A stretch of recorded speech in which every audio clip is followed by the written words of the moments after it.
Good evening, everyone. Welcome to the Tuesday, July 20th City Council meeting.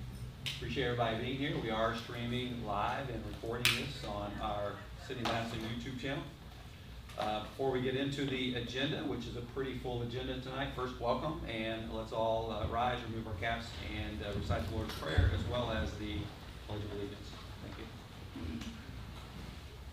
Our Father, who art in heaven, hallowed be thy name. Thy kingdom come, thy will be done, on earth as it is in heaven. Give us this day our daily bread, and forgive us our trespasses, and we forgive those who trespass against us. And lead us not into temptation, but deliver us from evil. For thine is the kingdom, power, and glory forever. Pledge allegiance to the flag of the United States of America, and to the republic for which it stands, one nation, under God, indivisible, with liberty and justice for all.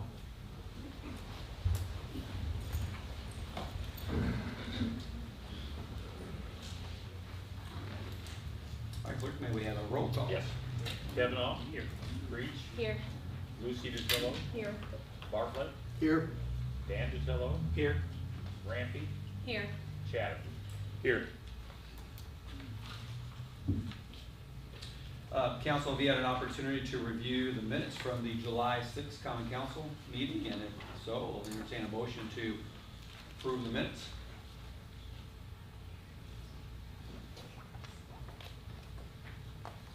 I move to. I'll motion to approve the minutes from July 6th. I'll second. Okay. Any discussion? All in favor, please say aye. Aye. And opposed? Thank you.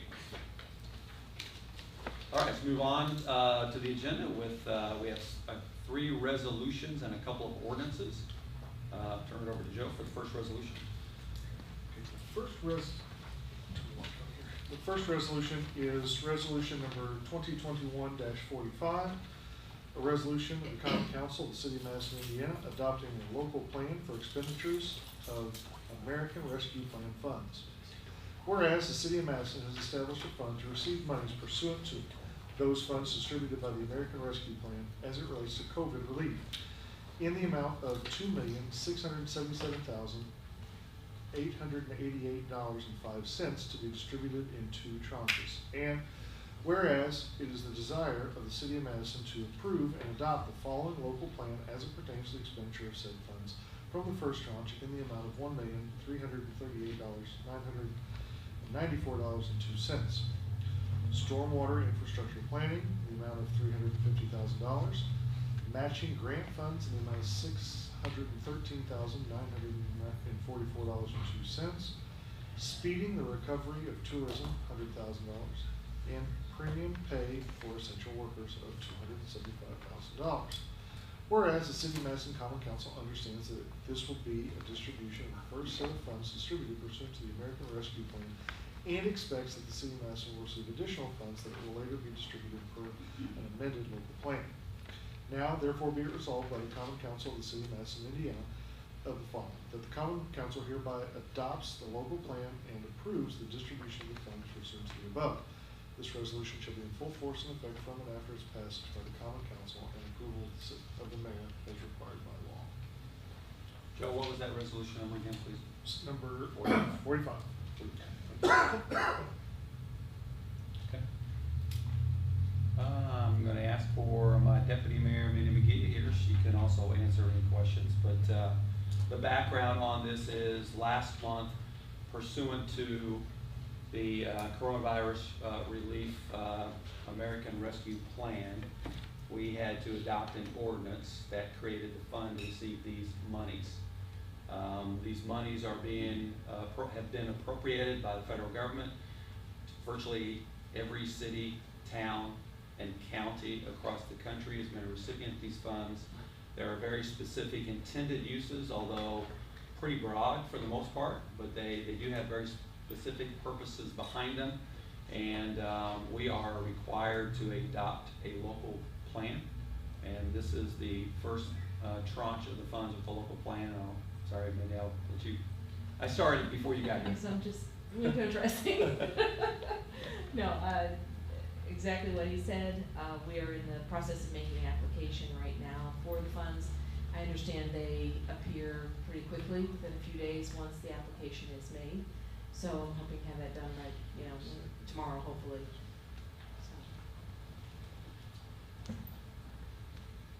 So we would need a motion and a second. I move that we approve resolution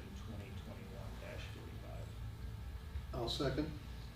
Is there any comment or questions from council?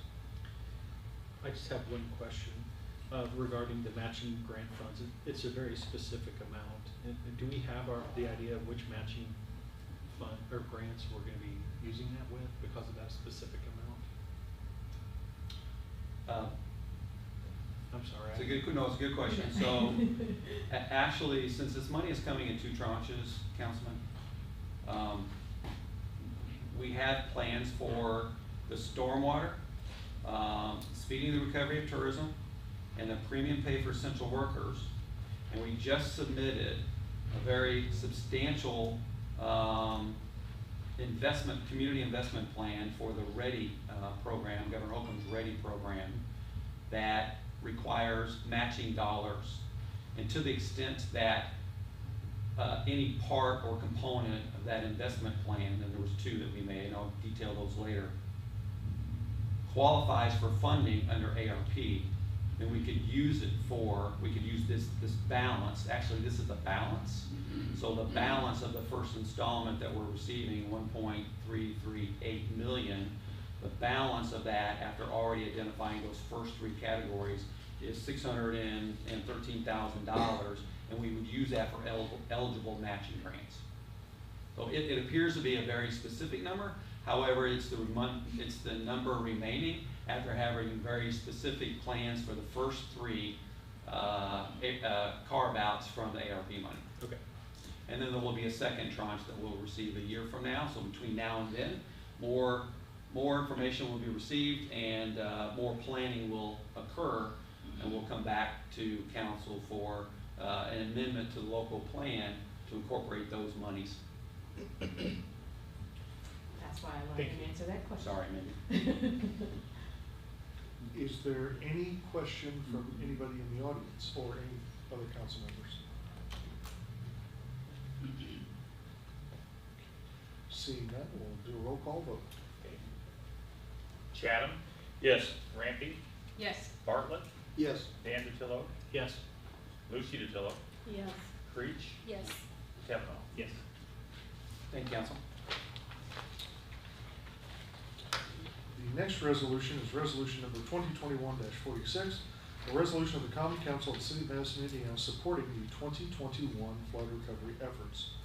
Whereas the City of Madison recognizes that on June 18th, 2021, the City of Madison had a significant rain event that negatively impacted certain areas throughout the City of Madison. And whereas the City of Madison Common Council continues to support flood recovery efforts by those negatively impacted. And whereas the City of Madison Common Council desires to support flood recovery with the following measures. Trash and debris removal related to flood shall continue to be free of charge to those in the affected area. No discontinuation of water services shall occur for the next 6 months for those who reside in the affected area and have completed a disaster intake form with the City of Madison. All those who reside and or operate a business in the affected area may have their water, sewer, and trash fees waived from July 2021 to December 2021, so long as they have completed a disaster intake form with the City of Madison and requested a waiver from the utility billing office.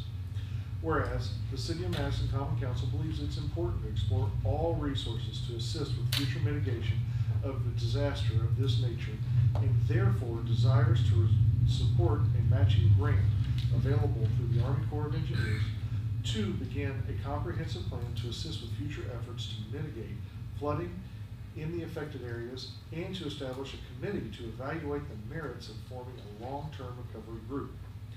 Now therefore be it resolved by the Common Council of the City of Madison, Indiana, as follows. That the Common Council hereby adopts the above listed efforts to support flood recovery in the City of Madison. The Common Council hereby supports and approves any application for a grant with the Army Corps of Engineers that might assist in future flood mitigation efforts. And this resolution shall be in full force and effect, and after its passage by the Common Council and approval by the mayor as required by law. So, we'll need a motion and a second to approve that. I'd like to make a motion, if I could, to amend. Can I do that before we do that? Let's get it going first. Okay. So if we can get a motion to approve. I'll make a motion to approve them. Okay. I'll second. Now, is there any comments or amendments? And I'd like to make a motion to amend the second paragraph where it says, where the city of Madison's Common Council continues to support flood recovery efforts by those negatively impacted. I'd also like to add in that second paragraph, whereas the mayor of the city of Madison signed a disaster declaration on June 19th, 2021, and the Common Council, and the city of Madison passed resolution 41-2021, continuing the mayor's disaster declaration on June 22nd, 2021. Okay, so paragraph 2 would be added, and it would be basically the second whereas would be, whereas the mayor of the city of Madison signed a disaster declaration on June 19th, 2021, and the Common Council of the city of Madison passed a resolution continuing the mayor's disaster declaration on June 22, 2021. And am I correct that the council has a copy of each of these? I think they do. Yes, yeah, we distributed a copy before that. Okay, is there any other amendments from the council? I think the mayor had talked about possibly proposing an amendment. Yes, so at yesterday's Board of Public Works meeting, I asked the Board of Public Works to favorably endorse the approval of the resolution of this, or this resolution, which they did. But the Board of Public Works wanted to add one additional element, and that would be the waiver of building permit fees. So there would be a fourth bullet point here that would be added to the resolution. Mayor, could we just add building, what was it? Building permit fees. Building permit fees to water, sewer, trash, and building permit fees? Sure. And then put an or at the end and have a requested waiver from either the utility billing office or the Building and planning office. building and planning office? Yes. Would that be okay?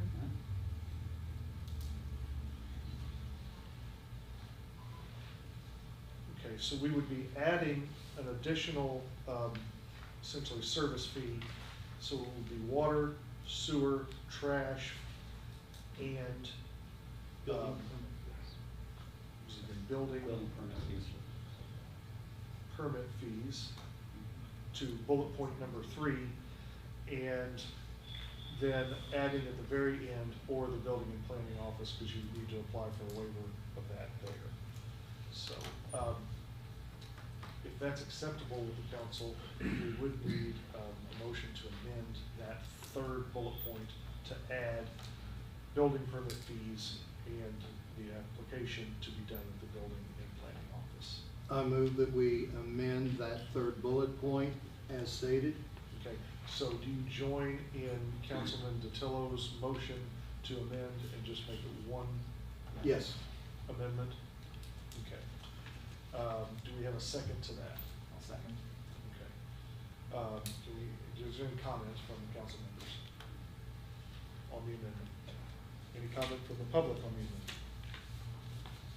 If I could have a roll call vote on, or just we can have an up or down vote on the amendment. All those in favor? Aye. Any opposed? Okay. So Thank you, council. the resolution has been amended. We also have a motion and a second to approve the amendment. Is there any comment from council on the resolution 2021-46 as a whole and as amended? The disaster intake form, where is that available for people if they have not already? Yeah. It's available here in the City Hall. It's been distributed. It's also been used by Jefferson County MA, and I believe it's on both our websites. It's the same form. that you Same guys form, did. exact same form that we had distributed at the the town meeting. Town hall meeting. And can you speak a little more about the committee to evaluate the merits of forming a long-term recovery group? So, one of the things that we need to think about is how we more quickly and effectively respond to a future emergency. I think everybody would agree that we hope and wish a disaster will never happen. And to whatever extent we believe we've planned for it, we've probably never planned well enough.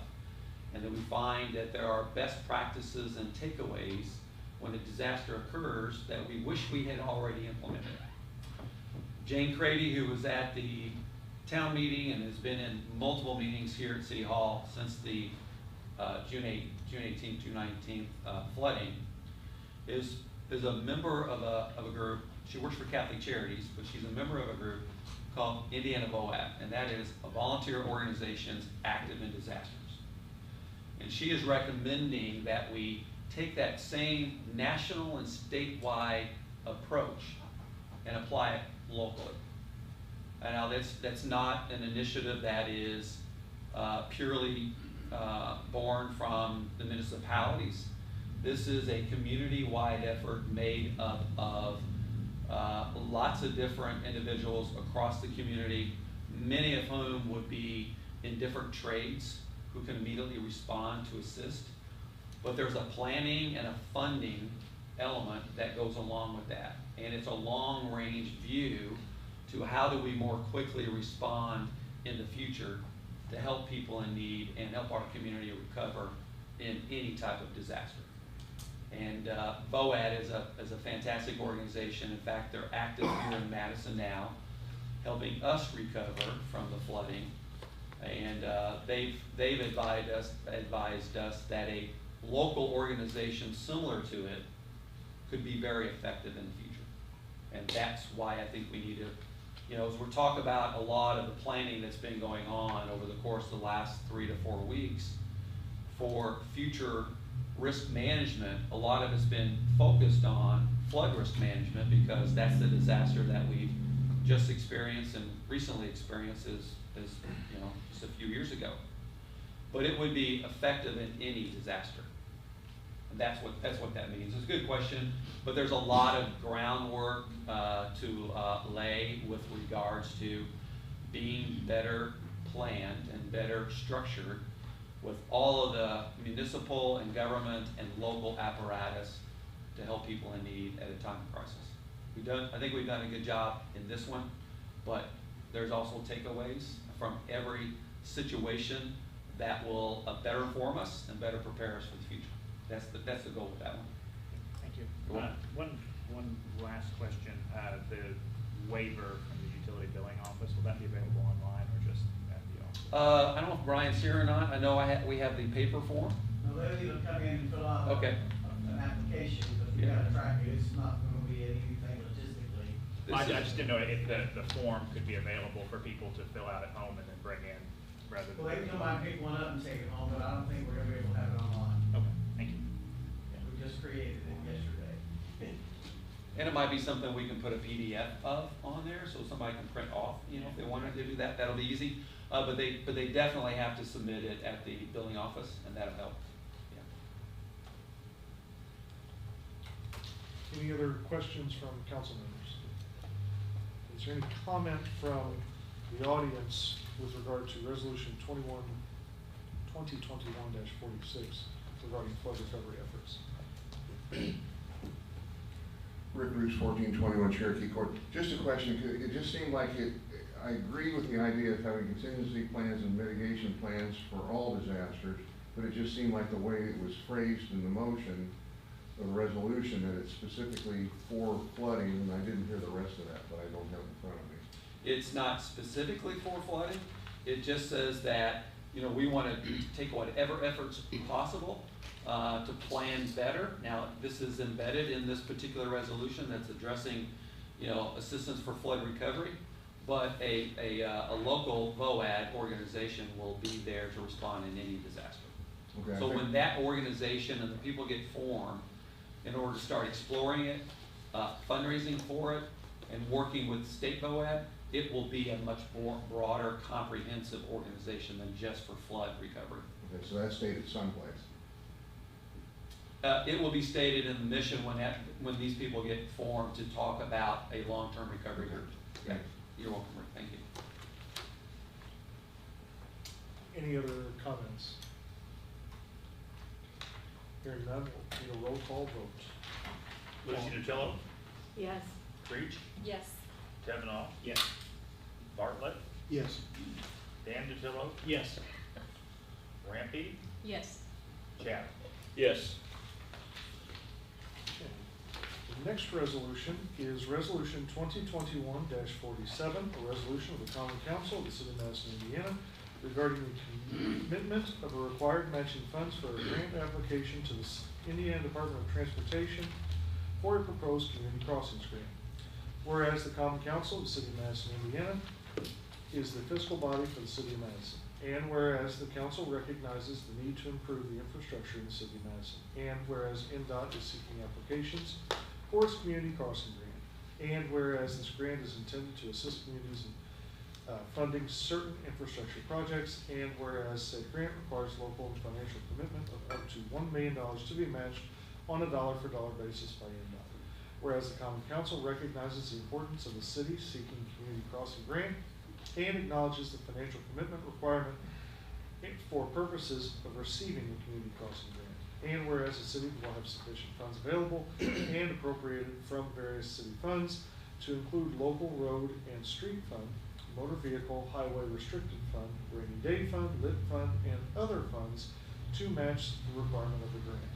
Now therefore be it resolved by the Common Council of the City of Madison, Indiana, that the council supports the city's application or applications for the community crossing grant to help fund certain infrastructure projects allowed under this grant, and hereby commits up to $1 million from the aforementioned funds to satisfy the local financial requirement for a community crossing grant. This is something that's been done, I think, in most years of you guys being on the council, so it should be kind of old hat. Thank you. It is the standard approval from council, guaranteeing the funds available for the match. Couple of differences on this one. One is, normally I would submit to you a list of roads that we're gonna pave with this.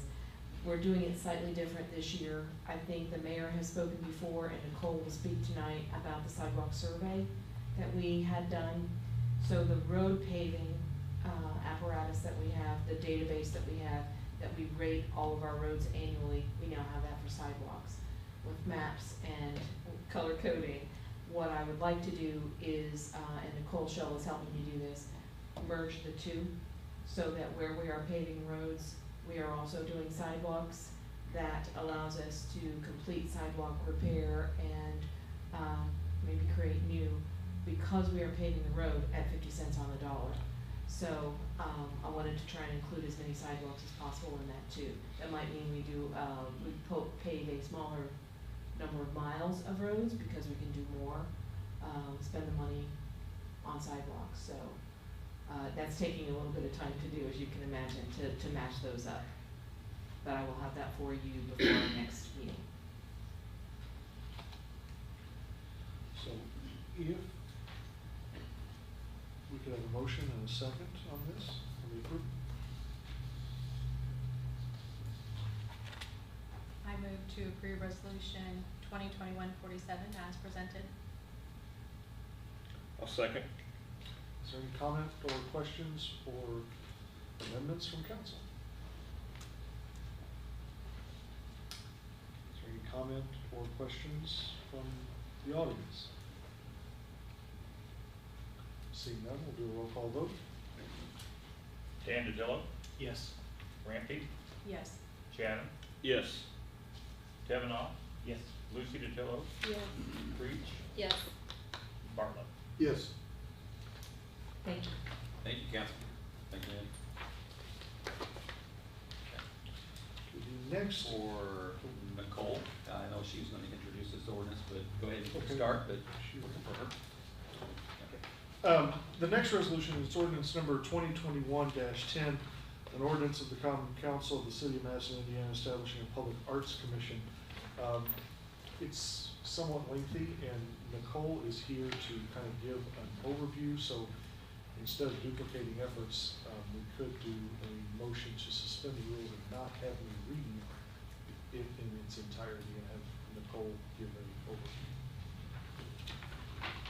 But it's up to council. I'll move to suspend the rules and allow Nicole to give the overview.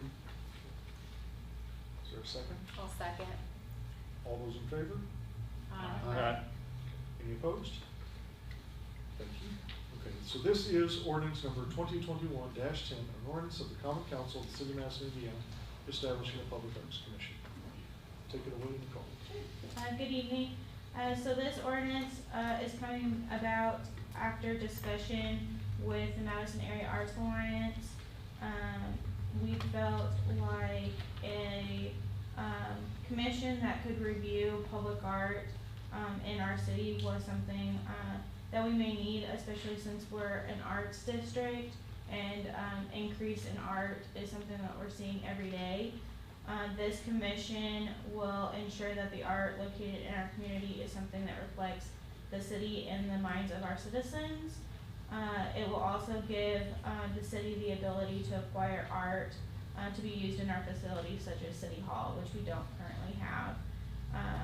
This board will be a commission like any other of our boards. It will be volunteer appointed by the mayor. It's 5 members is what we've suggested in this ordinance. And then they will come up with a public arts master plan, as well as following the goals set forth in the draft ordinance. And this ordinance is on first reading. I might add, so we'll have plenty of time for people to adjust it, comment on it at the second reading. If there are any amendments to it, we can bring it then. I might add that this ordinance was modeled after one in Fort Wayne. And there are several communities throughout our state and multiple other states that have this type of thing. So we kind of, instead of reinventing the wheel, we're trying to model it after some other communities. So this will move on to second reading, and there'll be an opportunity for all kinds of comment if there need be at that time. Who's the sponsor? Oh, the sponsor is Councilman Bartlett. The next ordinance is number 2021-11, and that is sponsored by Councilman Tevenall, and it is an ordinance of the Common Council of the City of Madison, Indiana, amending ordinance number 2015-3, floodplain regulations. Whereas the City of Madison previously adopted a flood control ordinance dated March 7th, 2015, and now finds it necessary to amend such ordinance in order to provide adequate flood protection to the City of Madison, Indiana.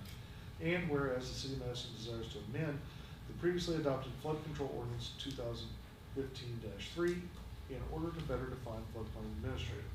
Whereas the City of Madison seeks to correct an error previously made to such ordinance and hereby adopts the following full replacement of the previous ordinance number 2015-3.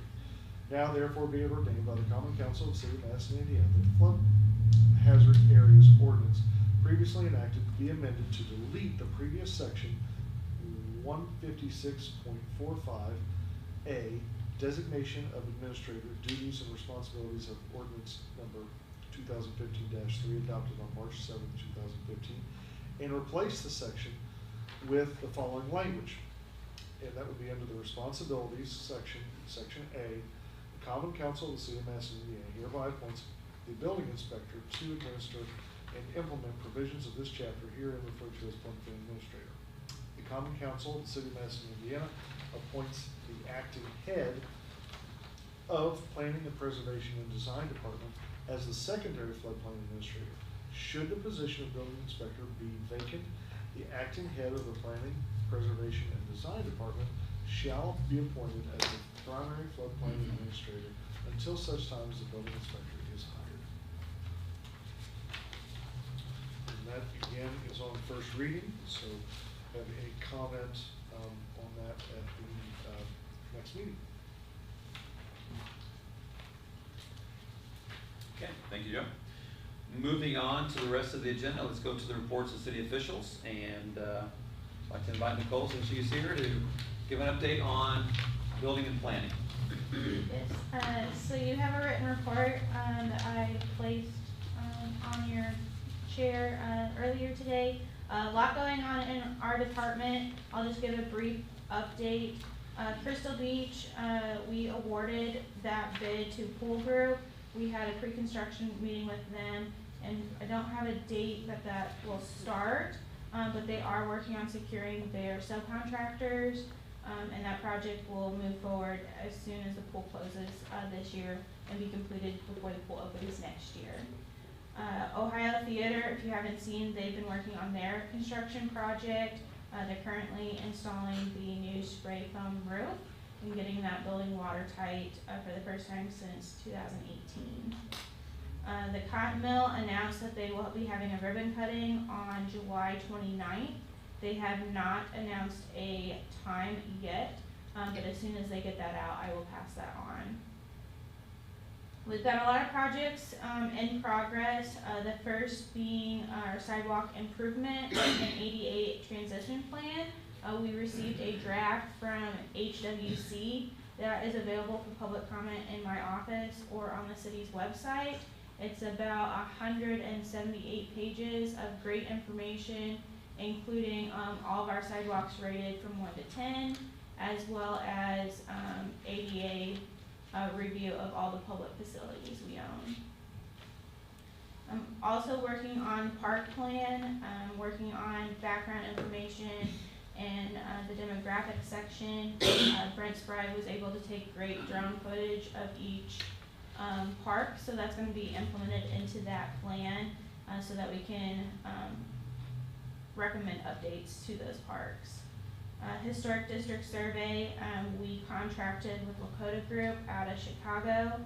They're going to take about 7 months to survey the entire downtown district and get us a good update on where our historic preservation is and if there are any buildings that have moved from contributing to non-contributing to hopefully improve the process of the historic board.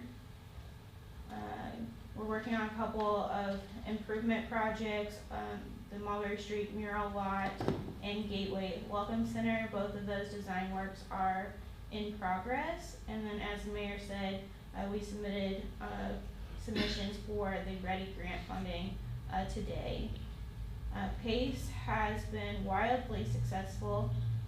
At the last redevelopment commission, they approved an additional $250,000 in funding for 2021.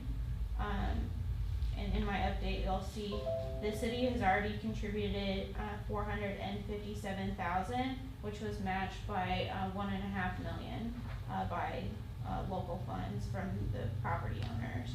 So we've got about a $3 to every dollar the city puts in for projects return. Historic Board has also been very busy. You'll see between May, June, and July they've reviewed several applications as well as staff reviews. They'll have another 3 to review at their next meeting.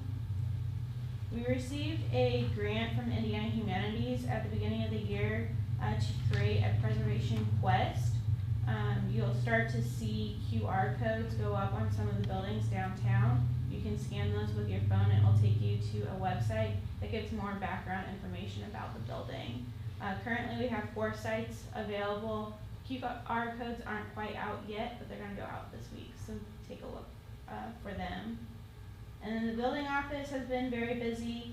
We've hired an additional planner on staff to help staff the zoning and planning commission boards, as well as a building inspector who has jumped headfirst into doing the assessments for the damage. He's about 50% complete, so you may see him out and about on Walnut Street. But we are, again, expanding. We're currently accepting applications for a office coordinator. That deadline for application submittal is tomorrow. And that's all I have.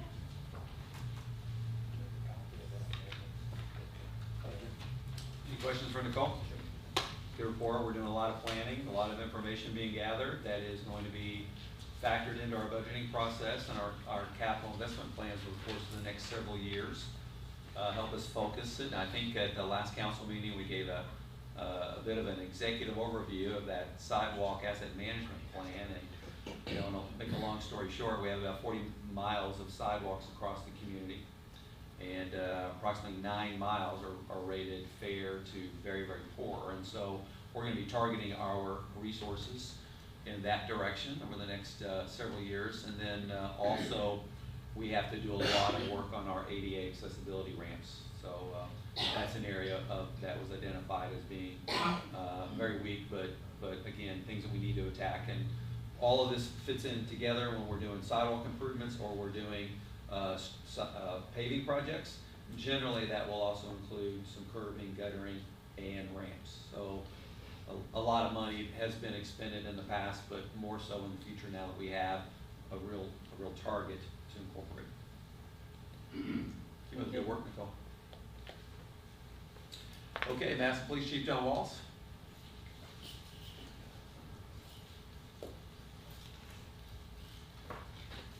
Good evening, Council.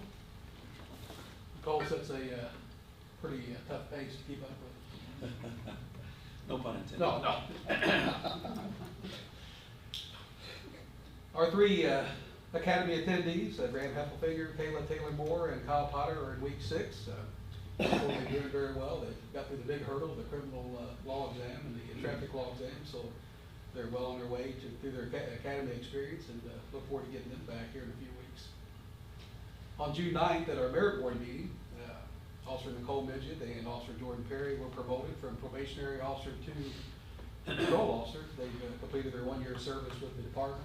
Both have done outstanding, completed the academy in a timely fashion, did very well there, and also our field training program. So they are now out patrolling on their own and been doing an outstanding job. In June, we tried a little something different. We took an officer essentially from a shift and did a temporary duty assignment to kind of help our narcotic investigations, our detectives. That worked out very well. As I'm sure you've read and heard, there's been a lot of narcotic arrests. This is something that we tried, it worked out well, and we look forward to doing that a lot more in the future, especially once our academy personnel get back. So that was a big success for us. In June, we did have 1,013 calls at the PD. Had 152 traffic stops, which culminated in quite a few arrests. Our drug interdiction at the street level has been working out very well, which quite often will lead to search warrants for vehicles and homes, and it's worked out very well. Part of that success was due to the temporary duty assignment officer as well. There were 65 criminal arrests in June, 154 case reports, and so far at the end of June, the MPD has responded to 5,495 calls for service this year so far. Doing very well. And I just want to conclude by saying, I hit on that already. The guys and girls are doing a great job on our drugs. We just worked a horrendous child battery case, which an arrest was made. And those are all obviously the most important and very disturbing. But I think you guys deserve to know, and I know our citizens deserve to know what kind of officers that we really have down there. Detective Perkins, for example, last month a senior citizen came in. Her cable was out, the phone was out, internet was out, and she was trying to navigate through Synergy MetroNet, which my cable probably shut off when I get home if I say it, but sometimes it's not always easy to do. What's your address? But he spent 45 minutes to an hour with that lady, helping her out, getting everything set up to get her service turned back on. And that's just really indicative of what the officers are doing on a daily basis. I quite often get those calls, and although that doesn't make the headlines, and it's hard to compare apples and oranges when you're dealing with that versus the other cases, but I just want to let you know that the officers are out doing that on a daily basis, and when I get those calls, that really means a lot to me, and I know it means a lot to our community as well. So I will end with that, and if anybody has any questions, I'd be happy to answer them. I just have a couple questions. Has the new shift work started for the officers, and how is that going? Yeah, we're just in a week 2, but so far early reviews, I think they're going to like it. That 3-day weekend was received pretty well, so I think once they get into the flow of it, and especially once we get our officers back in the academy, which will really beef up that middle shift, which was our whole goal in the first place, I think they'll enjoy it. But the end of the year, we'll review it and give them that option to see if they want to stay with that or if they wanted to go back. So, but I think so far so good. Thank you. Yes, sir. Does that open up any additional positions within the police department? With the new shifts? Yes. No, it doesn't open up any new positions. Yes, so actually we're full right now. So, you know, once you No get the. new leadership? Oh, I'm sorry, with leadership position, yes ma'am, yeah, it will open up another captain's position, because actually there is 4 shifts, compared to 3, so, yeah, we'll be looking at a new captain's position as well, yes ma'am. Chief, keep up the good job. Right now, we're staffed at about 1 officer for about 350 residents. We're benchmarking that across the state. Probably about in the middle, you know, with communities our size, but I know as we go through the budgeting process and we're looking at areas we can improve, we're also looking at staffing, and I think you guys have done a fantastic job implementing a lot of community policing and public safety strategies over the course of the past year and a half, so keep up the good work. Well, Yeah. the support from your administration for this council, I mean, it makes all the difference in the world, and just having a fully staffed department and hospitals in addition, that's why we can do the things we do, because we have the help that's not there. And I feel awful when I hear about these larger departments. I mean, it's not much fun working out the way they're working right now. So we're thankful that we have the support. Thank you. You're welcome. All right, I know Deputy Mayor McGee's been up here a couple times already giving updates. I don't know if you have anything else to add, or just anybody have questions for Mindy? If not, we'll go to Brian Jackson and let him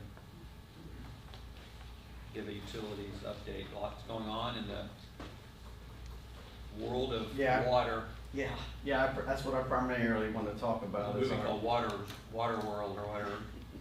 A water project rate study update to keep you guys in the loop on everything.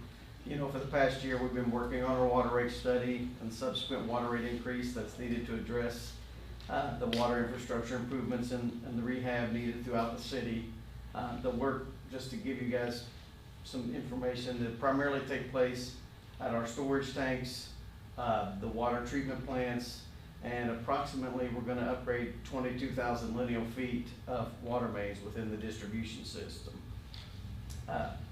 One thing we've been working on, and why it's taken a little longer, is in the past few months we've been trying to offset some of these upcoming expenditures by going after some available funding that's become available with everything that's going on. The first of these is a SWIFT grant, a state water infrastructure fund grant, specifically targeting the water companies located in the state.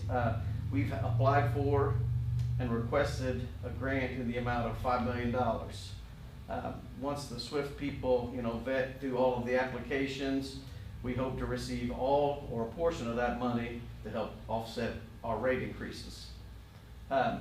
One of the criteria for qualifying for that SWIFT grant was we had to have the design engineering done by the end of this year. So yesterday at the Board of Public Works, we amended our current agreement with Commonwealth Engineers, who does pretty much most of our engineering and our utilities, so that if we do get that SWIFT grant, and we think it's going to be announced at the beginning of August, we want to be able to hit the ground running and get them going on the design, because to qualify, we have to have the design done by the end of the year. So yesterday, like I said at the board, we think we're in position to do that. The second thing that we're pursuing is, in addition to the SWIFT grant, is we're requesting some financial assistance. The mayor has written a letter to the Jefferson County Commissioners, and we're requesting the amount of $2.5 million from their ARP funds to help offset this infrastructure work we need done. In the city, we not only provide the water to the city's citizens and the local communities around in the buffer zone, but we also provide the water to DuPont Water, Canaan Water, Rikers Ridge Water. And so when you take in all of that, we provide pretty much water to about 2/3 of the citizens of the county. And we're hoping, we'd hear from them by mid-month. That's what we're hoping, because the sooner we can hear all that, the sooner we can move forward with the water rate study. We have one complete, but with these other avenues, we wanted to address them before we go ahead with the next step. And as I've mentioned in the past, we haven't had a water rate increase since December of 2008. And if you guys got any questions on the water rate stuff? Do you have a copy of that report available for us to? The water rate study? Yeah. Well, it's a work in progress. I do have a draft, but it's getting changed, because if we find out in August that I'm getting $5 million that I wasn't getting, you're basically looking at a rate study that's not gonna tell you anything. We'll have that available by mid-August to release, because you guys will need to see it, because there's a lot of steps that have to be followed in order to get to where we need to get with regards to the rates. We've been doing them in a sequence, but we have not finalized the rate study yet, and it's gonna be dependent upon how much money we get from SWIFT. And we are meeting with the commissioners on their agenda Friday to discuss the request that we've made for inclusion in their local plan for ARP money. So, by mid-August, we'll be able to release that, and then that will literally trigger the balance of the process for arranging financing.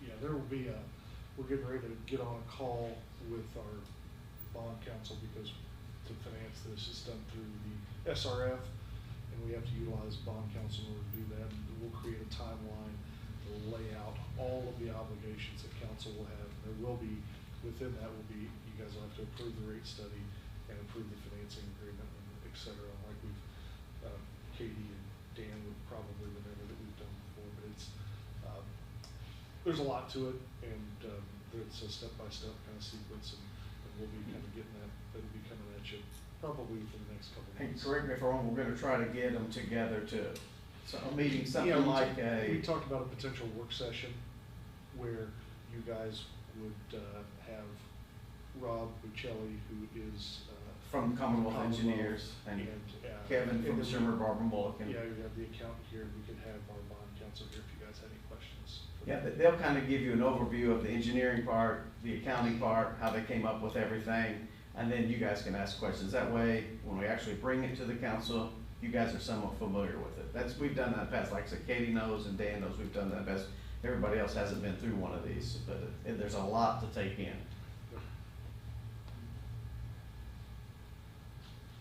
That's all I've got. Any more questions? So in other words, it's a fluid process?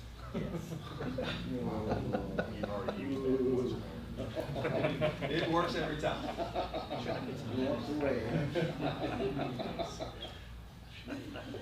Thank you, Brian. Thank you, Brian. Moving on, we do not have any bills on third reading, but we do have a bill on second reading. Ordinance on second reading is ordinance number 2021-9, an ordinance of the Common Council amending the zoning map of the city of Madison, Indiana. And this is dealing with property located at 488 Hutchinson Road. So are there any comments from council? And I believe Peter's here representing the developer for the site in case there's any questions. And I know a couple of the council members are on the planning commission, so. This zoning amendment that's being requested, it's for one parcel, but there are two zoning designations on that one parcel. And this seeks to make it all the same, low density residential. Few people were at the plan commission meeting to voice some concerns with possible future development drainage, but there were no objections from the public or from the plan commission regarding this change. The purpose here in the plan is to have some type of a residential development, correct? Yeah, correct. Subdivision. Yes. Yeah, Peter, you want to maybe come up to the podium, introduce yourself in case there are questions? Thank you. I'm Peter Ellis from O'Brien and Ellis Engineering. We're engineers for the developer for our properties, and I'm happy to give you as much information or as you like, but it really is pretty simple. The reason I believe that there are two zonings on a single tract of land, it's a farm, it's a 46-acre farm site right now. The reason there are two is because there's a section line that runs right in the middle of the property, divides it into two halves. And on the western half, that's industrial, is directly adjacent to the city's industrial park. And on the east side is Audubon Park, which is a residential subdivision. So this really serves as kind of a buffer property in between the two. But it certainly makes the property much more developable, if that's Good word. correct. Yeah. Correct pronunciation, if it can all be one zoning. And the request is to, or the plans are actually to develop a 46-acre residential subdivision in several phases. And do we know what that subdivision will look like?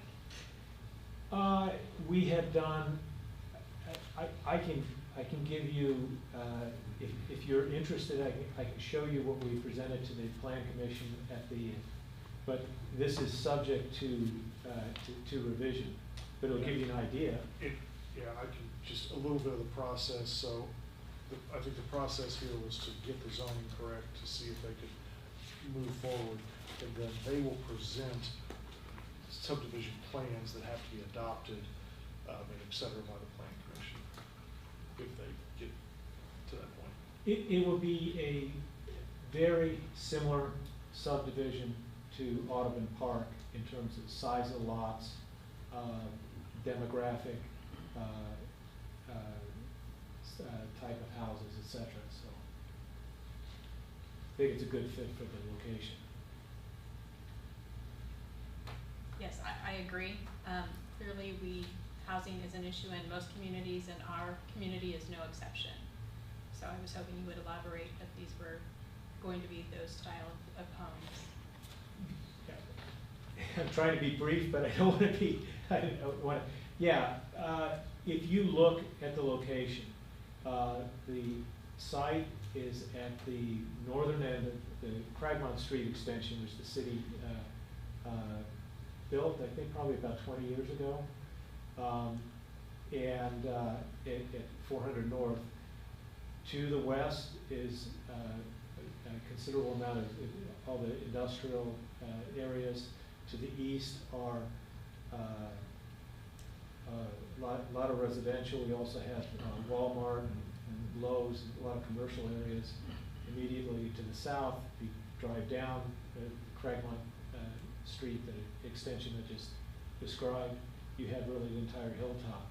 So if I were going to choose, and I'm really advocating for this property right now, but if I were going to choose a location in the city of Madison to develop as a residential location, I really couldn't find, I don't think I could find a more ideal location, really, just because we're not out on the edges, we're not moving development one way or another.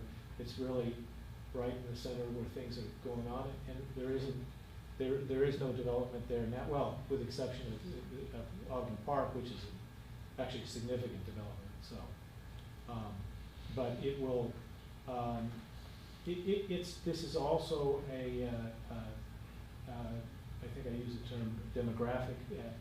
These are going to be smaller residences, and the idea really being to compete to a certain extent with, well, I'm speaking for the developer right now, and I'm not the developer, but my understanding is that it's really going to be competing with rental properties that you see in people that are just starting out, entering the housing market.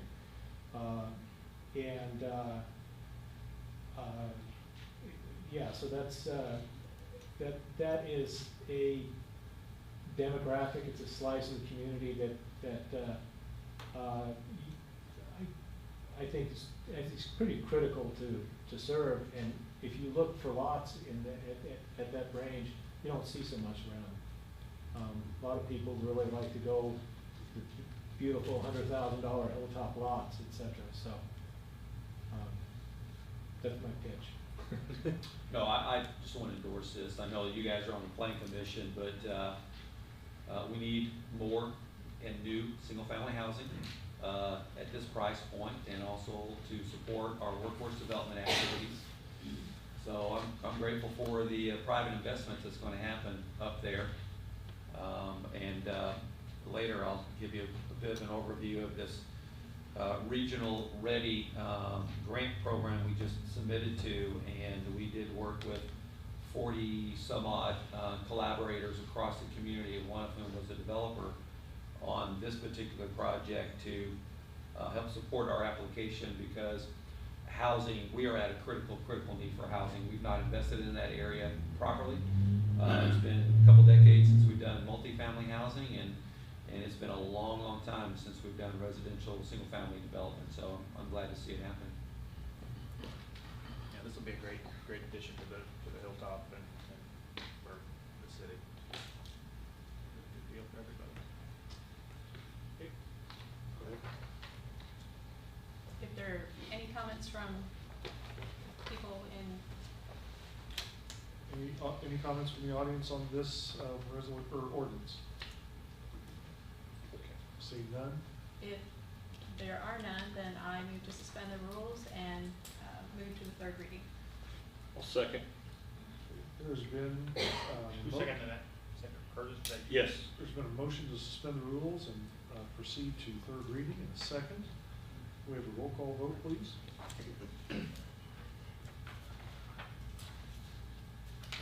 Kavanaugh? Yes.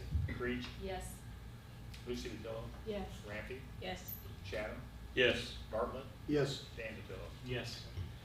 So we'll now have the third reading of ordinance number 2021-9, an ordinance of the Common Council of the City of Madison, Indiana, amending the zoning map of the City of Madison, Indiana. Roll call vote, please. Dan DeFillo? Yes. Chatham? Yes. Rampy? Yes. Bartlett? Yes. Creech? Yes. Kavanaugh? Yes. Lucy DeFillo? Yes. Thank you, council. Thank you. Appreciate it. Thank you very much. Thank you. All right, moving on. We'll get to the latter part of agenda, and every one of our city council meetings, not only do we have a lot of business to take care of, but we want to hear from our the residents in our community. So we'll turn it over to see if there are any public comments.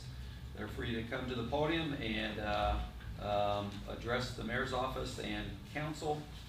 Identify your name and address, please, if you have some words you'd like to share with the community. Hello. Thank you. My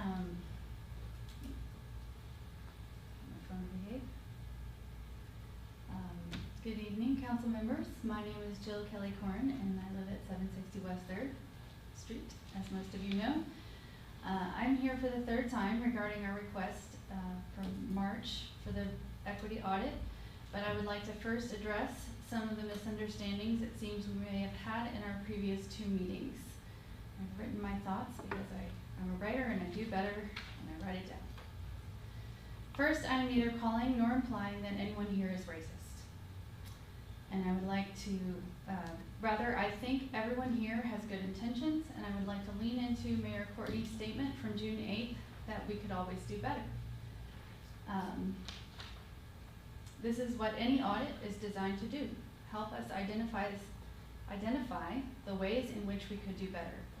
But not only that, it will also help us identify the areas in which we are already succeeding, of which I think there are many. The audit will give us ways to point to those areas of strength and build on them. This can only help us build on our positive image and our core values as a welcoming place both within our community and within the state. Second, at the most recent council meeting, Mayor Courtney asked what my hypothesis is. I admit I was not prepared to answer that question on the spot. Contrary to what people might think, I'm not doing any of this to cause a commotion or a stir. I'm an introvert. I prefer to stay home and write poems, a form that requires solitude and time to reflect. I'm a nerd. But if I see a way that I might be useful to people in my family and my community, then it is hard for me to stay home and stay silent. I think I get that from my mom. So here I am again, and after reflecting on the question, I think my hypothesis is simple and similar to Mayor Courtney's. We have done some things well, and we can always do better. I don't think there's any reason to be afraid of this process. I know that times being what they are, many of us are on high alert, and have been. But we don't need to do things the way they do in Washington. We're Madison. We can do things differently. We can come together and give things an honest look. And if there are small ways we can improve for the benefit of a few of our citizens, that will benefit all of us. In conclusion, I would like to refine my request thusly. If I could ask that just one council member or other appropriate city personnel representative, possibly human resources, whatever you deem appropriate, volunteer to represent the city, and then I or one other March member, if you would prefer, could also volunteer to be a guide of sorts, helping to interpret any questions if need be, or just doing whatever information gathering needs to be done along the way.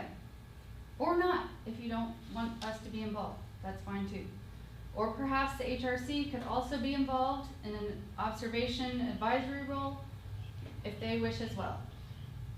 We would certainly welcome their input. As I mentioned in my previous email, the resources needed are minimal. The process is free.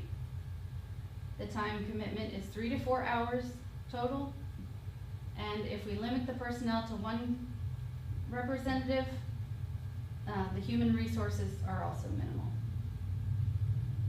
If you find this revised request not to your liking, I don't like telling anybody what to do, which can sometimes be a problem because I'm a mom and a teacher, and you've got to tell your kids to brush their teeth, and you've got to tell your students to do their homework, and they don't always love that. But anyways, I'm not here to tell you what to do, but if this isn't your plan, I would just like to know what other plans you have for continuous review and improvement in the areas of diversity, equity, and belonging efforts for the city of Madison.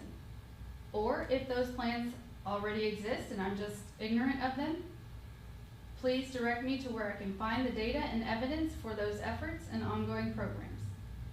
I've already reached out to the HRC and have been informed that they deal primarily with individual instances of discrimination, which is important, and I appreciate the work that they've done throughout their decades of service. What March is seeking and what I'm seeking as a representative of March is something that addresses issues that are more on a community level and not just an individual level, so that we can be proactive in making Madison even better. Thank you once again for your time and attention, and I appreciate your dedication and your service to our city and all of its citizens. Thank you, Jill. And you mentioned, Jill, HRC. I noticed that they are having a public meeting this week.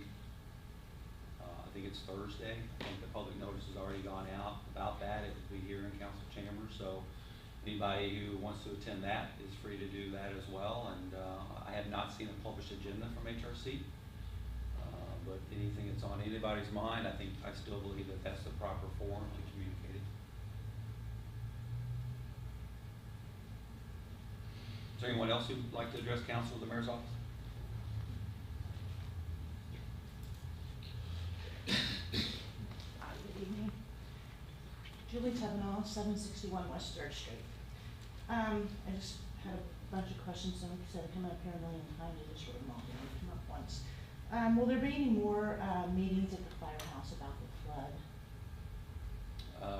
I don't anticipate until we get further along with the Army Corps of Engineers. Okay. And actually draft some type of risk mitigation plan.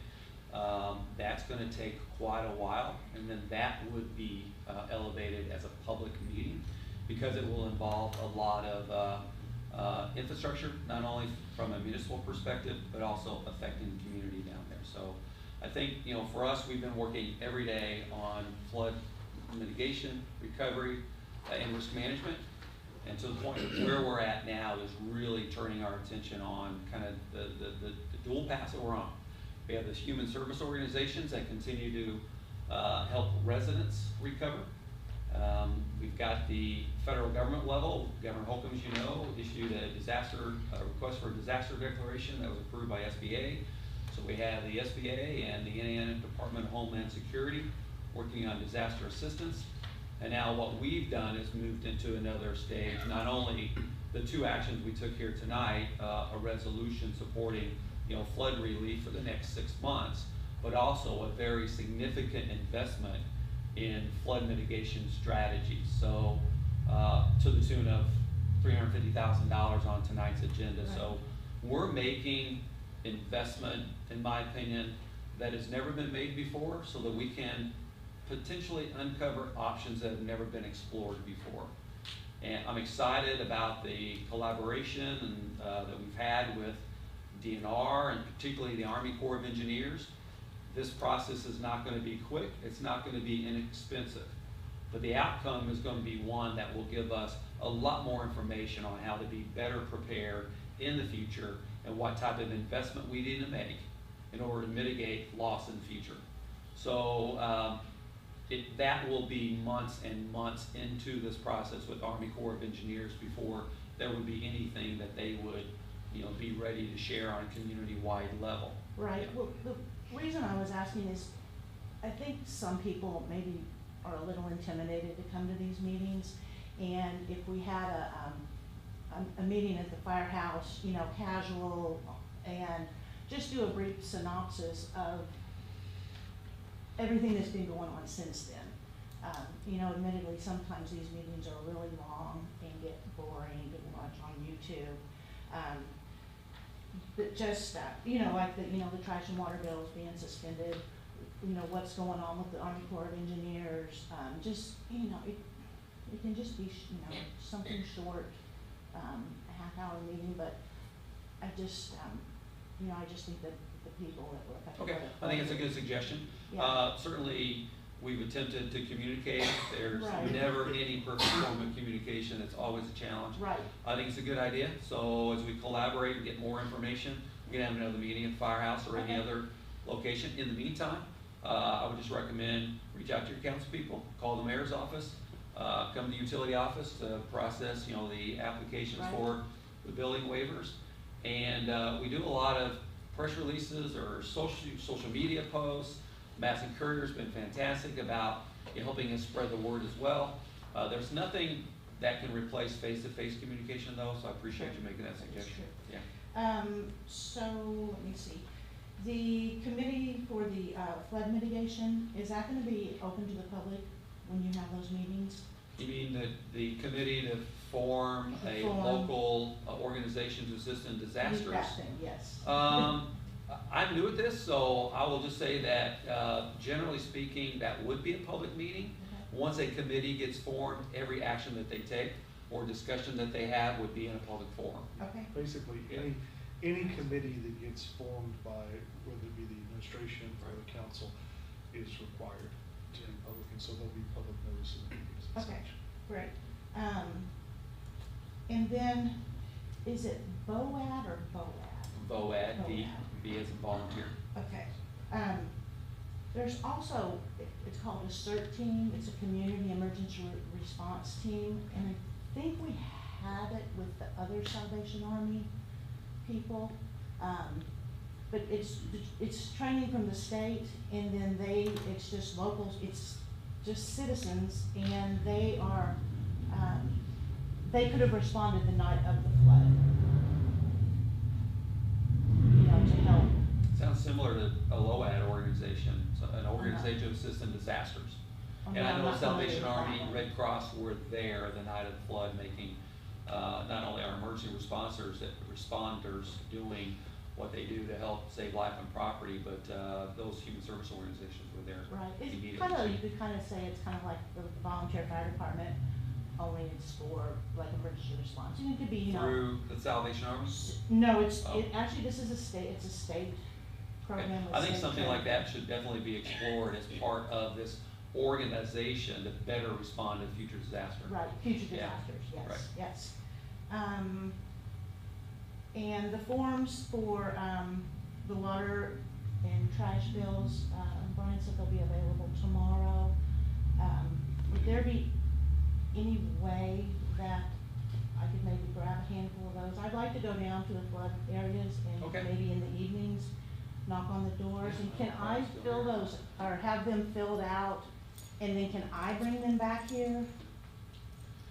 Or no? I think that's okay, I mean, Okay. as, you know, because it's gonna be matched up with the person who lives there and it's their billing, and Okay. I have a copy here, so I can make you copies Okay. for you leave. Let me see. And then was on the sidewalks and streets, when we coordinate to do those together, will that include doing the curbs? If the curbs are damaged enough to be replaced, Okay. yes. And now, a lot of our paving projects include not only the street, but the gutter pan and the curbs. Sidewalks can overlap that as well. So what we're trying to do is be a little more, not a little more, but a lot more strategically focused on the worst parts of our community so that we can encourage safer pedestrian travel. And the company that we hired did a really good job of identifying it, and now it's just marrying up that, you know, that strategy with the budget and getting the work done. Right, but sometimes they Yeah. don't, you know. kind It of just depends on the condition, Right. the condition it's in. And that's the other thing that we did with this study, right, is we incorporated a rating system that's never been done before. We essentially had a lot of sophistication and standardization on the street side. We applied that logic and methodology to sidewalks, and I think that's just gonna make us execute way better. Right, yeah, Yep. yeah. Let me see. The new subdivision at Audubon Park, or the proposed new subdivision, what's currently in place for when we have new developments? Where does the rainwater go? Well, there is an ordinance that they have to follow. They go through the plan commission in order to get their subdivision approved, and there they would also look at stormwater management as well as in the building planning department. Okay. So it starts with the ordinance. If I can chime in on that Go too, ahead. there, with the preliminary plans that were presented for that, there is a large retention pond that's going to be part of that Okay, there. okay, that's great. That's we're definitely. And last one, and this is for Officer Wallace, or Chief Wallace. You said that your officers recently had a horrific child abuse case. What's in place for the officers' mental health? Yeah, we do monitor that, offer, treatment or, therapy if needed. We do have a, couple of medical, companies that send officers to, if the need, if we see them struggling or if they reach out and request it. Okay, all right. Thank you. Thank you for the questions. Mhm. Go on, Sue. Okay. Anybody else want to address council or the mayor's office? Peters? Yeah, Go ahead. you're standing first already. I'll sit right here, you close. That's Presbyterian. I'm Peter Davies, resident at 636 Franklin Street, up on the hilltop. And I am here, I guess to support March a little bit, but also just to speak openly about my discomfort about one thing. Some of you know me as a former pastor, not here, but in Scott County. I can say I'm a former Presbyterian now, but I was raised in a strong household. I'm actually a PK too. And I kind of didn't really learn that when you're in a PK and you go out to dinner at a restaurant, you say prayer together. I didn't figure that out until I married a PK. But in my family, there was something that my mom said that I remember. I'm sorry, what's a PK? Sorry, a preacher's kid. Oh, preacher's kid. Preacher's kid. All right, Thank you, sorry. Thank you. Throw around the lingo. My dad was a preacher. My mom was kind of the somewhat traditional preacher's wife. And I didn't realize until later that one reason when we went out to restaurants in public and we didn't pray as a family is because my mom had this conviction. Don't wear your Christianity on your sleeve. It's kind of Pharisaic in a sense. And I have to say, this is not a church building. So I kind of was discomforted by starting with the Lord's Prayer. Not because I'm Muslim, but if I was, I'd feel a little left out. Not because I'm Jewish, because I'm not. But I just don't, I don't know. I don't think that a public civic space in our world in 2021 can be defined by our faith, and we don't have to wear it on our sleeves. And to me, that's related to what I know my friend Jill Kelly Corrin spoke to. And you know, with all due respect to the proceedings here, and realizing that I'm coming into this later, I do think the Human Rights Commission is an appropriate place for certain things about racial issues. But standing in a room like this, where there's a lot of dead white men on the wall, I think race is more than just a personal issue. So that's, with liberty and justice for all, that's at the end of the pledge. I think it's great to say pledge, our pledge, we are Americans. But we have to remember that, you know, there are Americans who are different than we are. And this is gonna sound a little weird, but two of my closest friends in Madison, in Jefferson County, are atheists. So you know, why start a Lord's Prayer? Why start a public meeting with the Lord's Prayer when there's other options like a moment's silence or something like that? So that's what I wanted to say, and I thank you for the time, Mayor Armstrong, and also President Mayor Courtney, sorry. I have a lot of respect, and Mayor Armstrong is my friend, so I do not take that as a slight at all. And I work with Mayor Armstrong quite a bit, or Officer Armstrong now. Yes, thank you for your comments. And you know, we're touching on a lot of sensitive topics: religion, race. Makes a lot of people uncomfortable. But the one constant theme in all that is personal choice, personal respect, I believe. And I fully endorse faith and prayer, and giving people the option in these chambers to lead with prayer and ask for his guidance and wisdom and support in these ever difficult times. If that makes you feel uncomfortable, then you know, you can step out or not participate. But again, we all have a choice. And I will just continue to support that right that we all enjoy. So, but thank you for your comments here today. Is there anybody else who'd like to address the Mayor's office or City Council?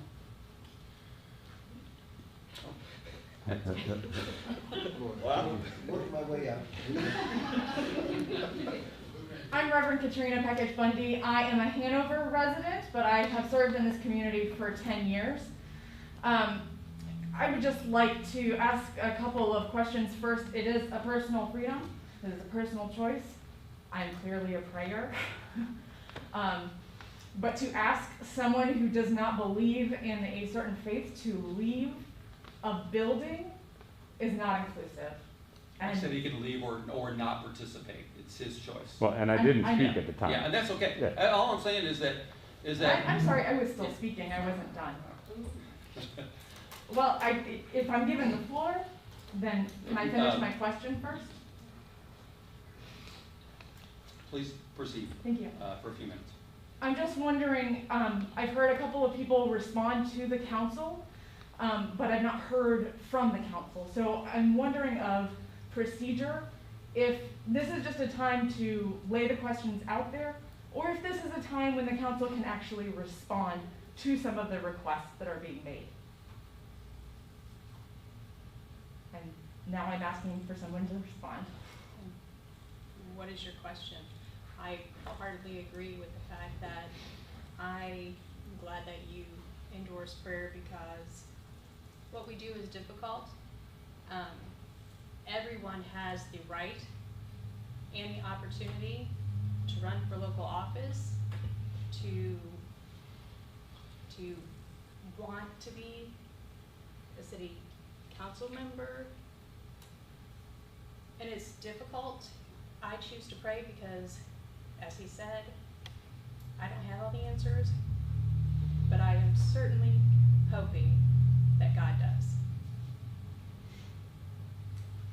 so mine was a question of inclusivity, but my follow-up question was, can you respond to questions that are being put out there? Do you consider them and come back to them afterwards? I'm hearing that people. I'd be more than happy to answer a question, and I'm probably going to regret answering this question because for the second council meeting that I've been at, we've been questioned about why there's only white guys on the wall. And I'm sorry, if you want an answer to that, I'm guessing that no black person has ran or won. And I don't understand how we're supposed to provide an answer to you on that. And it's been said 2 different times. And to start out when you say that you're not portraying anybody as racist, I'm sorry, when you both make that comment, that's how I take that. And again, that's my personal choice, just like starting with the prayer. So sure, I'll be happy to answer anything you ask. To clarify, I wasn't asking a question about this, I was just making an observation. And I didn't mean to make it personal, it's just an observation. That's the history we live with.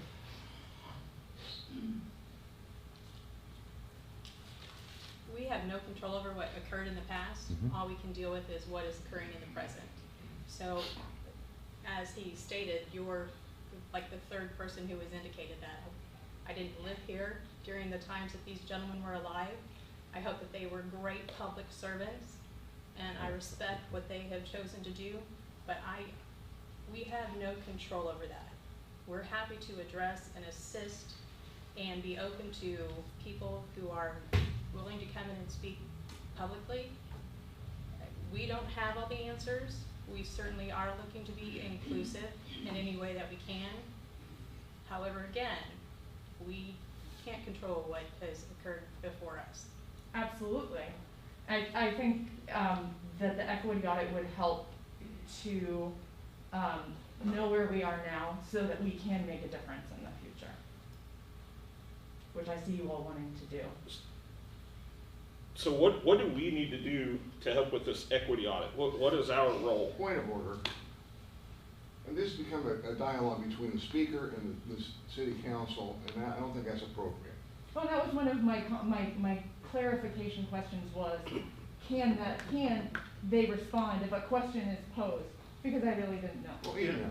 So, yeah, well, I guess I could chime in on here. I think there's over the years, there's been a lot of misconception about how this, and I don't know if it's misconception, but it's just the way it rolls, it's to run. There is, in the mayor's office and at the desk, there's kind of a book that talks about the order of the meeting and how it goes. I think this is reserved for this is a time when we call public comment. And I do think that obviously there are times where if a question is asked, a council member can address it. There's no doubt about that.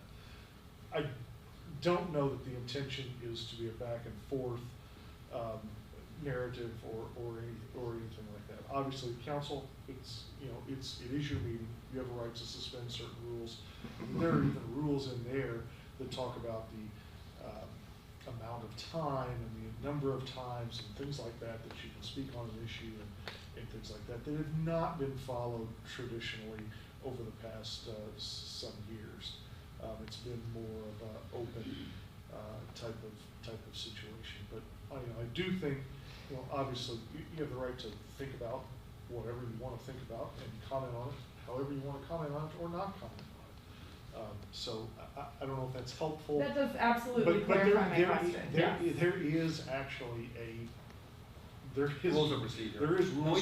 We try to accommodate a lot of the dialogue, and we want a lot of dialogue, particularly when there is something we need that is in our power to address, and that we have the desire to address it. So, normally the normal process is if you have an issue, ask how the council or the mayor's office can assist you, and we can respond or not, and it's pretty succinct, and we move on so other people can speak. Absolutely. Yeah. And that's generally rules of procedure. And there are other forms. We have lots of different committees that meet on a lot of different topics. Seems like the trend here has been more and more of some things that should be done more at a micro level, where there's more concentration and ability to have that exchange, is now being done here in the public meeting. where we have this agenda and it's you know, adding something very, very different than what we've done before. And we have 29 some odd different boards and committees that address lots of different things that go on around the community. I do appreciate the clarification because I just know that March has sent emails to the council, to different committees, and has not had the response. And so that's why I was wondering if this is not the place. I would just say, and I'm sorry to interrupt you, I would just say that there has been responses, and in my opinion, the responses aren't good enough, right? The response to the response is, that's not good enough, I want you to do more. And so that's what's frustrating about this whole evolution in this process. We have a Human Relations Commission formed during the height of the Civil Rights Movement in the 1960s. We are constantly reaffirming our pledge to inclusion and diversity and non-discrimination. And we do that through action that this council and this mayor's office takes. And when March contacted me many, many months ago, I outlined all the things that we were doing, public safety-wise, the Public Safety Steering Committee that had several African Americans on it. We were one of the first in the country to lead off and do a complete evaluation of our standard operating procedures so that we could be closer to the community and not experience the same problems that larger communities were having with violence, police violence, discrimination, death, use of force inappropriately. We led, for a community of our size, we formed this steering committee, and it culminated after a year's worth of work in revisions to multiple standard operating procedures that made community policing safer. I outlined that. I outlined our non-discrimination efforts. I outlined our commitment to an inclusionary and diverse environment. I outlined the efforts of our Human Relations Commission. The whole problem, frankly, is that has not been good enough. So there's this constant coming back here and saying, I want more. And we keep saying, we feel as a body, we are, leading the community and setting the right example. We're not perfect.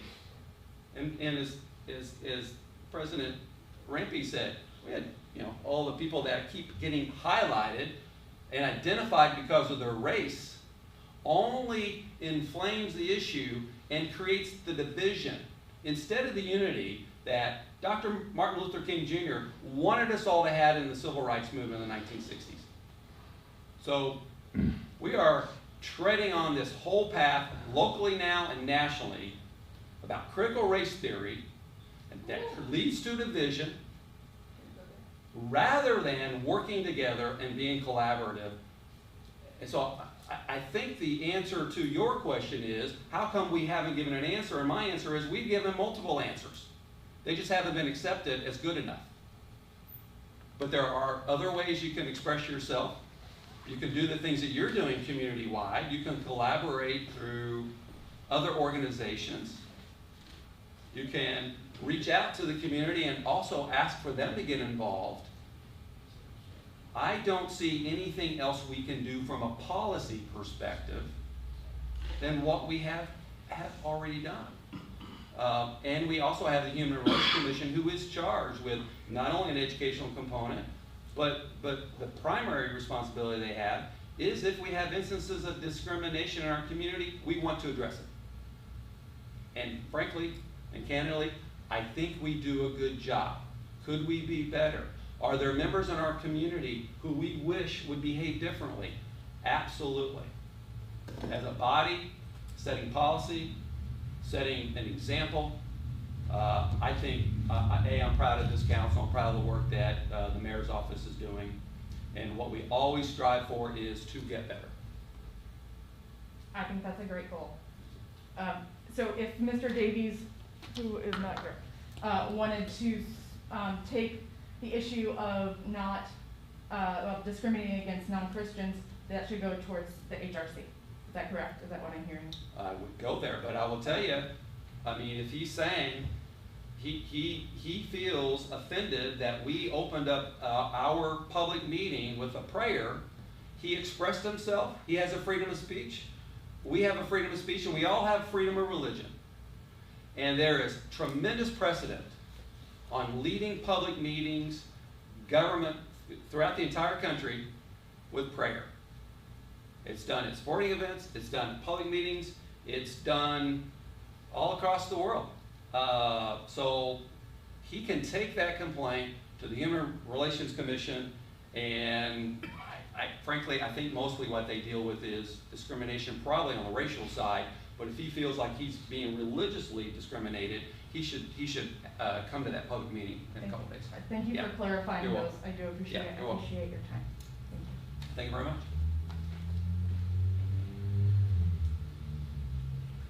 Room for one more? Dave, please come up. I'd love to. I forgot what I came here for, but I'm an old, fat, bald, white man that lives down on I'm gonna give you a hard time, sorry about that.